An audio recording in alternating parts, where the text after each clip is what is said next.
Tackle Trading Glossary video, we will define what is a day trade. Day trading refers to the buying and selling of a financial instrument within the same trading day, whether it's stocks, ETFs, options contracts, futures contracts, currencies, doesn't matter. If the trading occurs opening the trade and closing the trade within the same trading day, it's a day trade.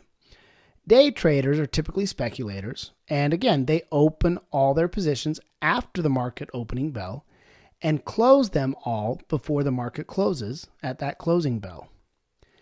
This is an intraday chart of the S&P index. And a day trader would look for opportunities to buy and sell after that opening bell on the left. And again, try to take advantage of price action either up or down. And again, look to exit trades when profit targets and objectives are met, when risk tolerances are met. And again, traders, day traders specifically, like to close out those trades before the market closes so that they can avoid overnight risk. Thank you for watching this quick video. Come over and join us at tackletrading.com. Learn, trade, connect, succeed.